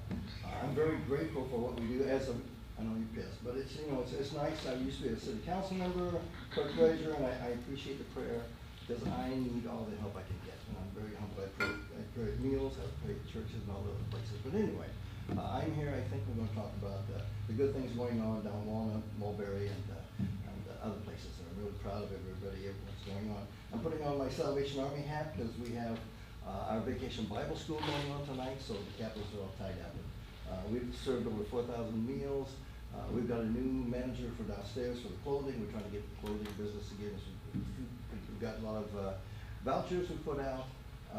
Actually put a couple more people in motels. So I think and they were there. I know there's a question about the emergency. Julie was asking about the emergency action group. We do have volunteers. It's hard to get volunteers. Oh, she's gone. There you are, Julie. Hard to get volunteers, but we're going through training so that we can step up when there's an emergency and jump in. We've got some good things for fires, for emergencies, so we're getting better at it. I appreciate the trying to pull together with groups. My small fraction is just helping residents get through these things. I know, Dan, we haven't had a chance to connect yet, but I apologize. It's so far, we've got like 6 families that I'm working with that are in motels. 5 are homeowners, so they're trying to get back in their houses. 2 just came up, and I know Joe was talking about another one that I work with, but we are now tearing floors out, doing things. SureClean is around, Service Pro and the others are now cleaning, so it's nice to get the people out of their homes. I roll my shirt for Jim there. As Presbyterians, I've asked the church for over $4,000 for meals and motels, and we're planning on going on to the future of the whole thing. And the Dave Adams family and friends have put in over almost $4,000 to help people and put them in rooms and kind of keep them clean and get back to where they so that's a small part there. But I think the biggest thing we look at is trying to keep them around. I was going to borrow John. Chief, you got a second? You don't have to say anything. Just come up and look pretty. It's one thing I'm trying to do is as you go out and you do work with the groups. I'm proud of Julie. We've been around working on areas, passing out brochures, but the biggest thing is talk to the residents. Anybody that's been through a disaster needs to tell the story. And it's very important that we do that. It doesn't take much. I've taken my youth group down. We've gone around and done things on all the 4 streets. We're even helping people that used to be residents of Moody Park now. They are now sleeping in cars. So we're trying to help them out as they do it. So there's a big thing, but I got a call from Andy at the Salvation Army, and she said, we've got a young girl that's got a 2-month-old and a 2-year-old, and they're trying to live in their house. And I think, oh my goodness. So I thought, well, so I got her on the phone because I was in another project going on, and she was crying. I said, we're going to take care of you. And I said, go up to the motel and put you right in. And she says, I'm locked out of my car. So you hear these stories. They don't always, they've always got things going on, but now here's a single mother that's going through all this stuff. And I said, you sit there quietly. So I got Lee from Locksmith. I said, will you run up and unlock her car for her and kind of get her going? And then I called dispatch. I was in a bad connection, so I told him, I said, would you kindly send an officer up, just kind of comfort her, because she's scared to death. The kids are crying, she can't get in her car. And I said, would you kindly go up? Didn't come out well. I guess he didn't hear. I had a locksmith going up there. So we had 3 officers show up, which is phenomenal, and an officer from Hanover, because that's a case where you want to really take care of people. So she's talking to him, he said, oh, they're going to take my kid away. I said, no, they're not going to take your children away. It's just a big thing. So the comfort and the officers that responded was phenomenal. And I'm very proud of our police also. I think we have a very diverse group, and I think President Katie would also talk about that. I appreciate all the things they do, but that comfort was a small thing to her, well, a big thing to her, but I think a small thing that we could do. And she's staying in the motel right now, so it's pretty awesome. So things do go on and it's slow, but that's just a little section of all the good work going on, but I just had to say something. Dave, we appreciate you. I know that you are always on the front line supporting the community, and we really appreciate it and grateful. You know, I think, and I'm going to take my lawyer hat off here, but one of the things that with Rick, and they were talking about this long-term planning group and things like that, the idea behind that is because you've got the Dave Adams of the world, you've got all other kinds of individuals and churches and people out there trying to do the things that they need to do, but if they could culminate, and if you could have somebody that directed individuals to Dave, and directed individuals to this person, so you're not duplicating resources, that's one of the major ideas. And put some resources behind it. Yes. Yeah. Chief? I'm going to talk as John Wallace, a citizen, 2388 Woods Edge Drive. I find it very demeaning to look at all these dead white guys on the wall when they have served this city. And I contend that a couple of them maybe gave their life for this city. Our late David Welch died in office. I know Mayor Lytle died in office. And I take exception to referring to all these dead white guys on the wall when I believe some of them served this citizen admirably, or served this city admirably, and some gave their life. Thank you. Can I say something about that? I think the thing that bothers me the most about this whole discussion is I really don't like being misunderstood. I feel like we're being willfully misinterpreted here. It's a fact. All of these men are white, and that's all that's being pointed out. And Shakespeare said it, the past is prelude. The present, we got to where we are today because of history. I mean, no, like, it's just a fact, you know, and I mean, John Wallace, you've known me my whole life. I mean no disrespect. We've worked together. I appreciate what all of these men have done, but it is a fact that no women have served, and women have run, and black women have run. So it's just a fact, you know. I mean no disrespect. I mean no disrespect, and that's why I came tonight. You know, my husband asked me, why do you keep going to these meetings? Why don't you do something productive? They don't want to do what you're asking them to do, and I get that. Nobody wants to feel uncomfortable. Did you turn my mic off? Touch the base. You did. Touch the base. There it is. Sorry, I'm starting to feel paranoid. I don't even want to be here. I honestly don't. I honestly don't.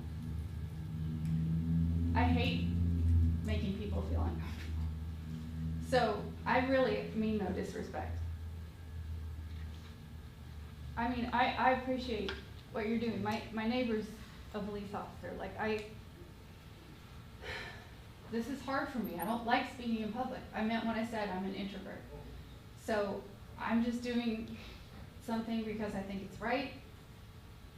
And I'm sorry if it makes y'all feel uncomfortable. And Curtis, I'm sorry that it makes you feel uncomfortable, but it's something that I think we need to think about. It's just something we need to reflect on. Jill, I never Yes. said it made me uncomfortable. I've listened to everything that you've said. Thank you, Lucy. But please don't think, assume how people up here feel. Okay. Ask us, okay?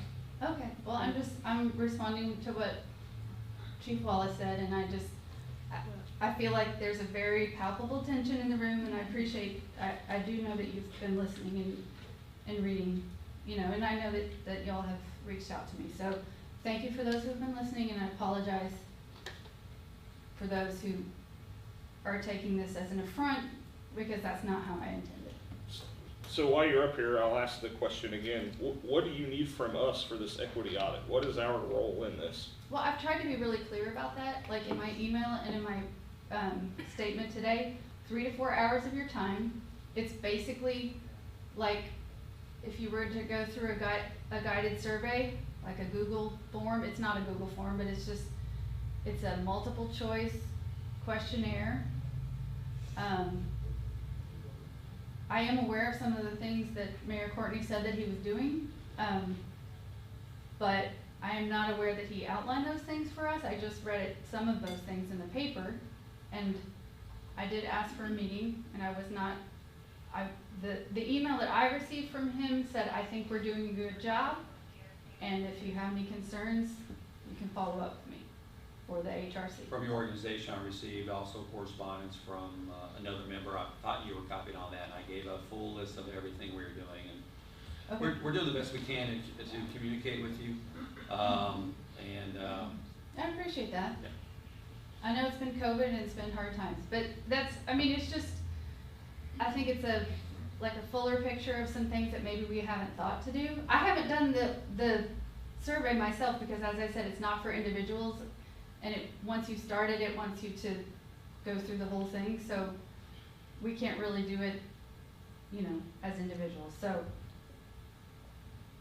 I don't have a way to go through all of the questions, but it's things like, as I said at the last meeting, you know, community celebrations that are culturally, you know, do you have a way to get feedback from your people? I mean, I feel like that Madison could say yes to a lot of those things. So I guess it's just a way to like generate ideas and get credit for some of the things that we're already doing. So that's what I'm saying. It's like, it's free. I'm asking for like 3 hours of somebody's time to go through this with me. And I'm not like trying to, this is not like a trap or anything. It's just like. Jill, I read some of those questions. I did read your email. Yeah. It seems to me most of those questions are something that individuals on council can't fully answer. It seems to me to be more of an HR or something. Am I wrong on that?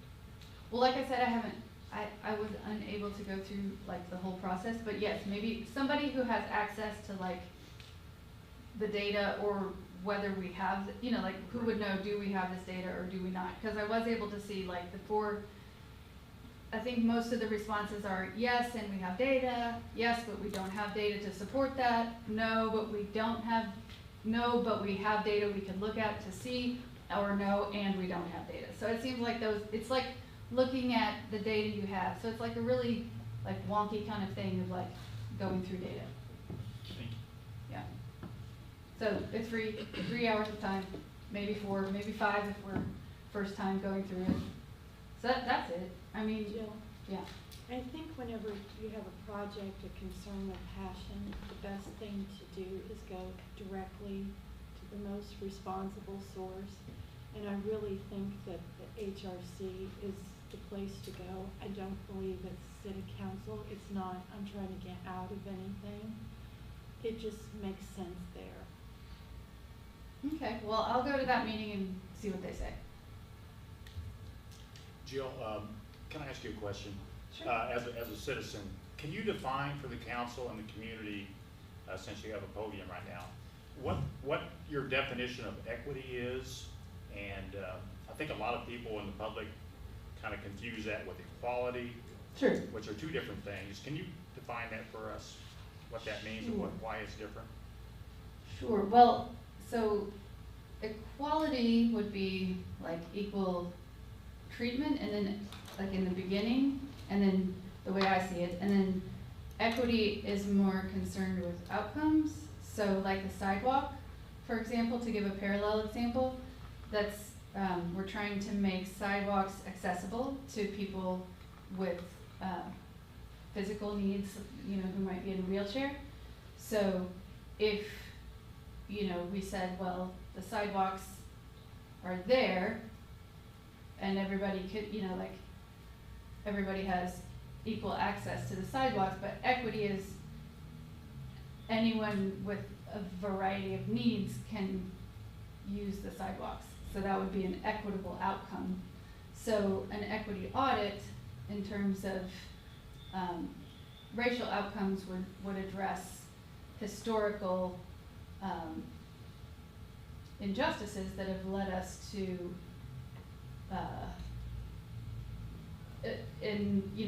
inequalities that have historical roots. Would that require some kind of force to come up with the outcome that would make you happy? I don't think this is about me, but, I think that it would just give us information, and then what the solutions that we choose to come up with could be, you know, maybe brought to the council, and then that we would have the information for, you know, cause I see it as an assessment. I'm a teacher, so when I have a group of students come to me new every semester, the first thing I do is assess them, otherwise I don't know what to teach them.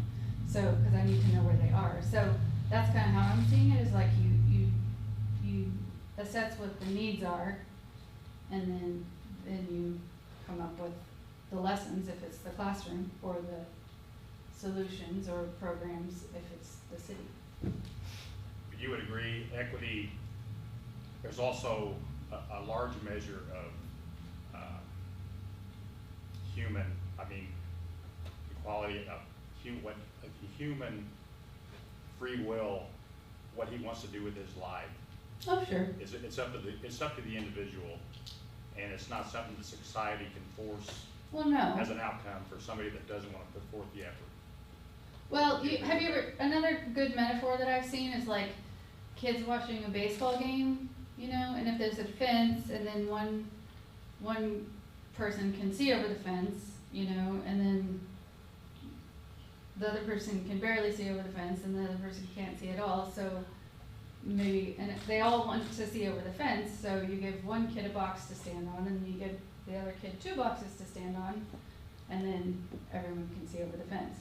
Or maybe you take away the fence, you know, and then they can all come in and see you. You know, I mean, there are different ways of thinking about equity. It's you know, nobody's forcing anybody to do anything, but it's just giving people tools and opportunity and supports. Yeah. Like I said, I don't like to tell anybody what to do, but sometimes you gotta tell your kids or encourage them. There've been a lot of things brought up tonight that are very subjects that are very in depth, and if folks in the public feel that there needs to be better dialogue between city governments, your elected officials, and the public. We're also, I can't speak for other elected officials, but I'd like to think we're also available to have conversations outside of public meetings where subjects like this could be discussed more fully. Going back to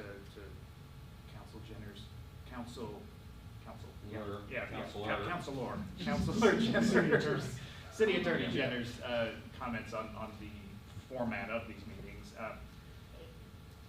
This is a really kind of a difficult format to have lots of back and forth, in-depth conversations, and so I'd encourage everybody to reach out to their individual council person or the council people at large, and if there are concerns and things you feel we could do better, then they can be brought up with council members individually, and then in maybe a more structured format if it is there at a council meeting where action could be taken. Okay. So, but thank you. Thank you for that invitation. I'd like to move on in the public comments and try to wrap this up so we can get to the mayor's comments and everybody out here. Thank you. Is there anybody else briefly? No brief comment. Oh. Okay. Gail Cunningham, 426 Moody Park Lane. The culvert that runs down the side of Moody Park Lane wasn't cleaned before the flood. Is there a way we can get on some kind of system to have that cleaned?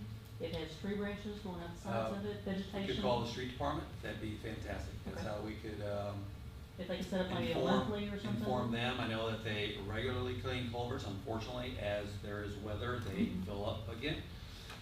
If you see where a culvert is not clean, please call the street department and they'll get down there right away. They're very responsive. Thank you very much. Yeah. All right, rolling on. Anybody else? Yes, sir. Rick Roos, 1421 Cherokee Court. Diversity, equity, and inclusion, they're hallmarks of critical race theory. And to do equity audits in other municipalities has been used as a trudgeon to get the camel's neck underneath the tent. camel's nose is already under now. But to really understand what's going on is part of an agenda. It's an agenda to sit there and try to equate equity with equality, and it's not. And that critical race theory has any validity, which it does not. And I congratulate the mayor for your fortitude in saying what is and what isn't.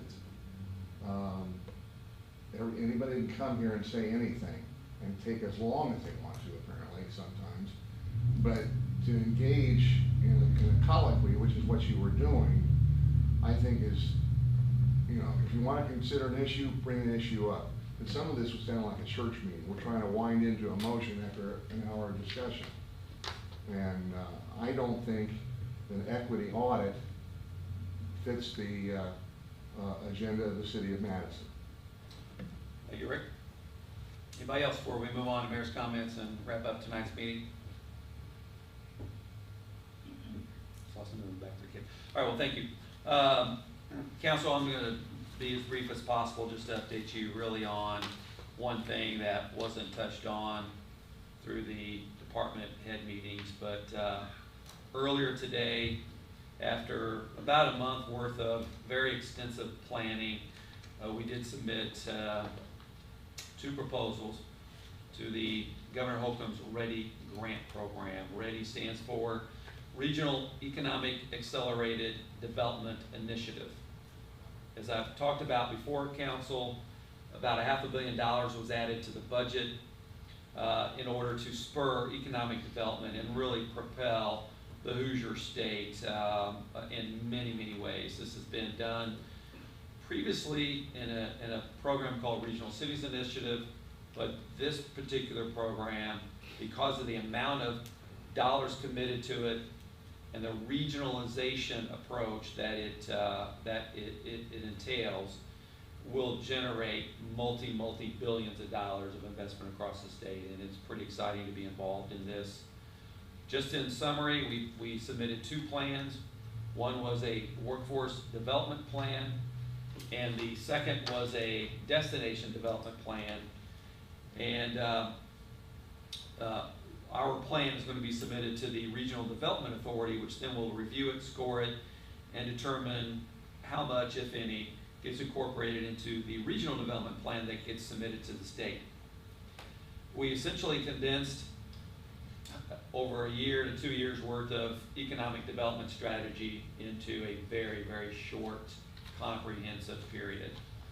The outcome of that was reaching across the community in a very, very broad fashion, and we had 42 supporters and partners as part of our submission that, if we're successful, will be transformative to the city of Madison and generate approximately $154 million in private, state, and local capital investment in the city of Madison that addresses tourism, housing, infrastructure, population growth, wage increases, and certainly job growth.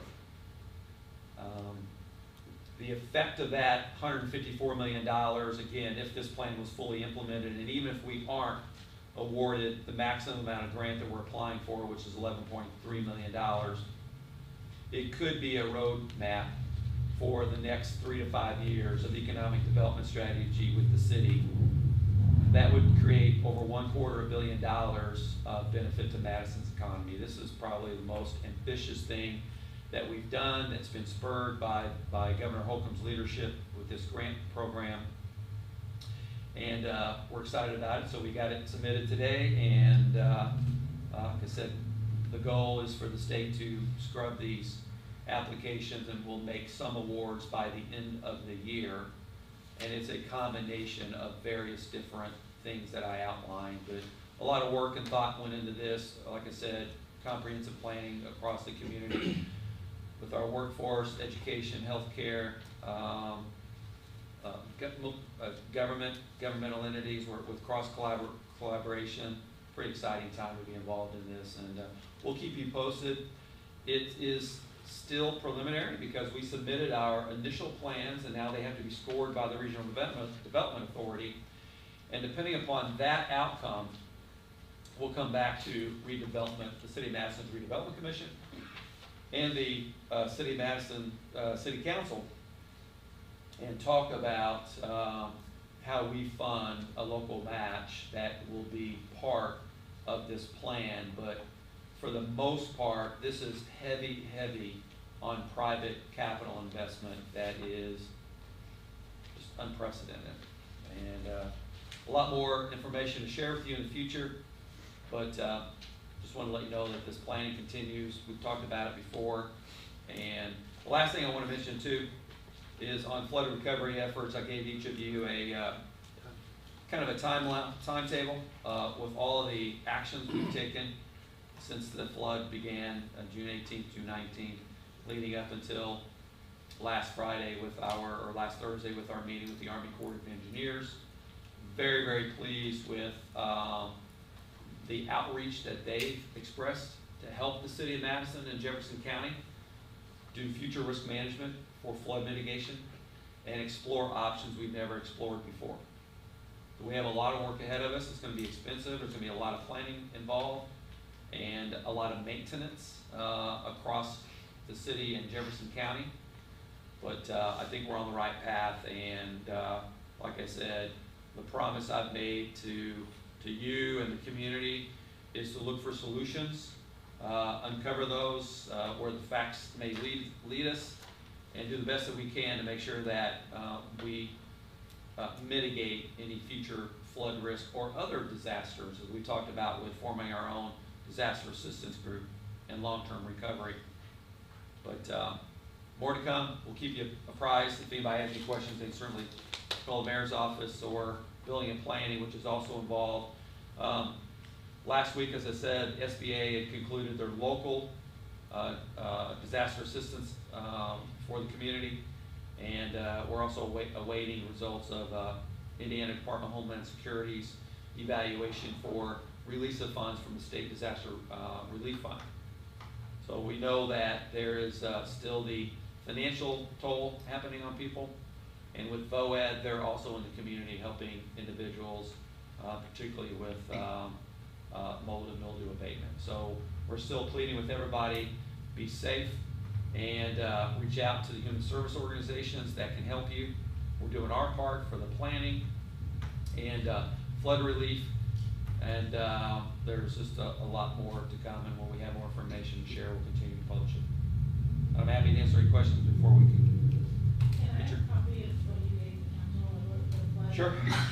Sure. Do you have any updates on the Milton Street Bridge? What its condition is? Yes, structurally it's fine. They had to do some fill on the approaches. That's been done.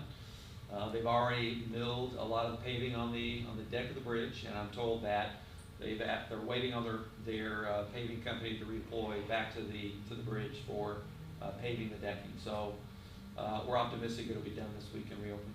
But the good news is it was not materially damaged. But with that particular creek and other tributaries, we have a lot of work to do with them. And we'll also put the city flood recovery efforts on our website for our flood notices that are out there. Council, any questions? Now we'll take a motion to adjourn. I move we adjourn. A second. All in favor, please say aye. Aye. Thank you. Thank you.